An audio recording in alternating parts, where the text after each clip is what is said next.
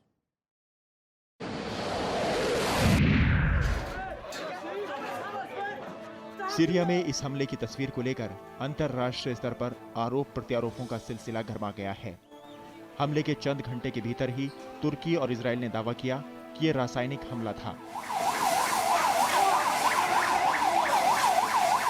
और इसके बाद अमेरिका ने एक कदम आगे बढ़ते हुए कहा कि इसके पीछे सीरिया सरकार का हाथ है। अमेरिका के रक्षा सचिव ने इसे जघन्य हमला करार देते हुए कहा कि इसके खिलाफ पूरी दुनिया को एकजुट होना चाहिए।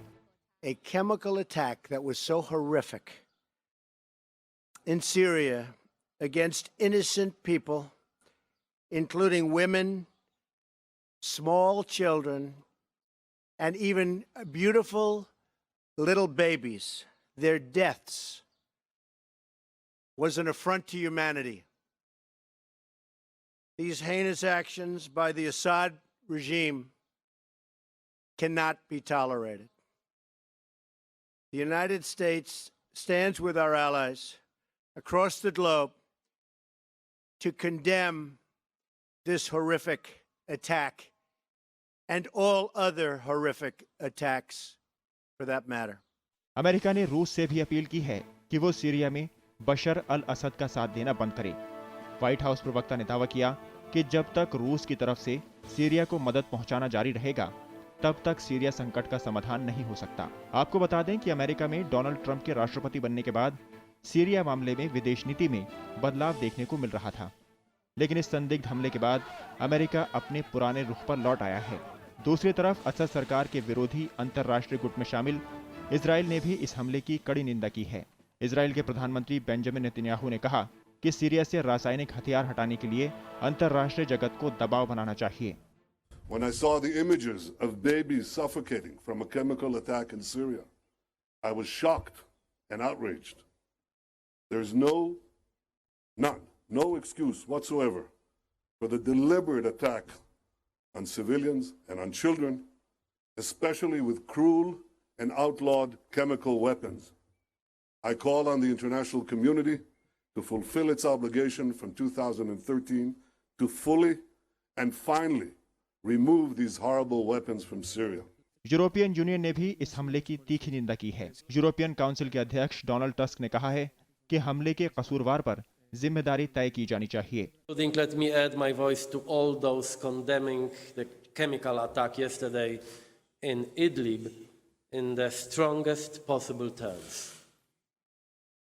The indiscriminate killing of children, women and men with chemical weapons is another tragic reminder of the brutality of this conflict and the Syrian regime. And this is not the first report of such attacks in Syria. As I have said before, the perpetrators of these acts must be held accountable. इस पूरे मामले में असद विरोधी गुट उनके खिलाफ आक्रामक होकर सामने आ रहा है, तो वहीं असद सरकार के सहयोगी रूस का दावा है कि सब झूठी कहानी के आधार पर किया जा रहा है। रूस ने इस खबर को सिरे से नकार दिया कि सीरिया में बशर अल असद सरकार ने रासायनिक हमला किया है। रूस का कहना है कि विद्रोही गुटों के रासायनिक कारखानों पर हमले के चलते रिसाव हुआ। अंतर्राष्ट्रीय स्तर पर बातचीत में भी रूस फिलहाल असद सरकार के साथ खड़ा दिख रहा है। सीरिया मसले पर संयुक्त राष्ट्र की बैठक में भी रूस ने पश्चिमी देशों पर पक्षपाती होने का आरोप लगाया।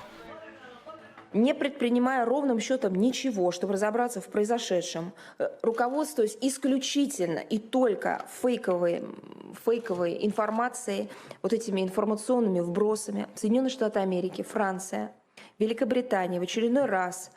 आपको बता दें कि सीरिया में मौजूदा सरकार के साथ रूस, ईरान और हिजबुल्लाह शुरू से ही खड़े हैं, जबकि विद्रोही गुटों को अमेरिका, ब्रिटेन, फ्रांस समेत नाटो देश मदद कर रहे हैं। ऐसे में अंतर्राष्ट्रीय स्तर पर सीरिया में शांति बहाली की कई कोशिशें हो चुकी हैं, लेकिन अब तक कोई कारगर हल नहीं निकल पाया। Bureau report, Rajya Sabha TV. Syria में केमिकल अटैक को लेकर अमेरिका और रूस आमने सामने आ गए हैं। यूनाइटेड नेशंस में यह मुद्दा उठा। यूएन में अमेरिका, ब्रिटेन और फ्रांस ने इसके लिए सीरिया की असद सरकार को जिम्मेदार बताया, तो रूस ने उसका बचाव किया। माना जा रहा है कि ट्रंप प्रशासन का रूस से इस मामले पर आने वाले दिनों में टकराव और बढ़ सकता है, क्योंकि अमेरिका ने संयुक्त राष्ट्र में यह साफ कर दिया है कि संयुक्त राष्ट्र के विफलता के बाद वो अब अपने तरीके अपना सकता है। सीरिया के इदलिब में हुए इस संदिग्ध लेकिन बर्बर रासायनिक हमले के बाद पूरी दुनिया सकते में है। मामले की गंभीरता को देखते हुए संयुक्त राष्ट्र ने सुरक्षा परिषद की एक आपातकालीन बैठक बुलाई। बैठक में कई देशों के बीच इस मुद्दे पर कड़वाहट साफ तौर पर सामने आ गई। सबसे बड़ा और तल्ख बयान अमेरिका की ओर से आया।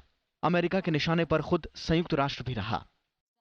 संयुक्त राष्ट्र में अमेरिका की राजदूत निकी हेली ने कहा कि अगर इदलिब प्रांत में हुए रासायनिक हमले पर यूएन कार्रवाई नहीं करता तो अमेरिका अपने स्तर पर कदम उठाएगा। सीरिया में संयुक्त राष्ट्र की विफलता पर हेली ने कड़ी आलोचना की। हेली ने इन हमलों के लिए सीधे सीधे सीरियाई राष्ट्रपति बशर अल असद को जिम्मेदार ठहराया। उन्होंने रूस पर भी आरोप लगाते हुए कहा कि जब तक रूस शह देना बंद नहीं करता तब तक असद इस तरह के रासायनिक हमले बंद नहीं करेंगे। I will now add this.